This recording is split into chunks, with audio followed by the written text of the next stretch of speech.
We're making a low-poly multiplayer FPS with zero gravity mechanics, and in this video I'm going to talk about what we've been working on in the past few weeks. Weapons. Weapons are one of the most important parts of any FPS game, and making them right is crucial for the game's success. Your weapon is visible for the majority of time in an FPS game, and therefore its look, animations, and the way your character holds the weapon requires a lot of attention from developers to achieve a specific mood for the game. With our game Zero Grounds, we're obviously making it in a stylized low-poly style, which I think is a great choice for indie developers as it's generally easier to do than realistic graphics. But it also has a lot of artistic freedom where you can achieve different colorful styles, whereas with realistic style there's only really one way you can go for. Since I'm mostly a programmer and my friend is a 3D modeler, we don't have much experience in animation and tech art, so we decided to use as many assets from the Unity asset store as we can and then modify them according to our game's style. This will ensure that we save a lot of time but also not make an asset flip, since we'll be heavily modifying the original assets from the looks standpoint. So, when it comes to adding cool low-poly weapons with animations to the game, I found this very interesting low-poly FPS asset, which includes not only a large variety of weapons, but also very detailed and high-quality animations for each weapon, which is exactly what we need given our lack of animation skills.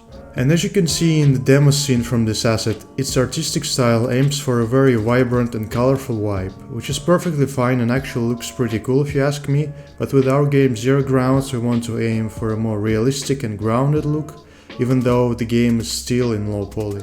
So what my friend did is he took all of the weapons from this asset and did a complete retexturing by hand to add more details along with new skins. And by the way, we're planning to have a lot of skins for every weapon. What you see now are just the basic common skins which you can unlock by just killing enemies. By further down the line we're planning to make more beautiful skins with extra detail and changes to the base mesh of the weapon. We think that those extra details on weapons such as scratches and dents will allow us to add more character to the weapon and fit nicely into our game's world, which is a slightly futuristic grim kind of climate crisis conflict, but I think I will leave the story of Zero Grounds for another video. And I think that you can really tell the difference here, that the weapon looks more detailed. Combined with those lights from the iron sights, it's really kinda making slightly futuristic but still grounded look. Of course, we will still have a lot of work to do when it comes to lighting. We're using the URP render pipeline in Unity, and it's supposed to be more performant, but also has the capability to create beautiful graphics if set up correctly. So going into the future we will work a lot on making the actual level look pretty and in line with our weapon design. But what do you guys think about this semi-realistic approach to weapon design in low-poly format? We're really interested to hear your thoughts in the comment section, as we're still very early in our development phase and it would be very helpful to hear what other people think.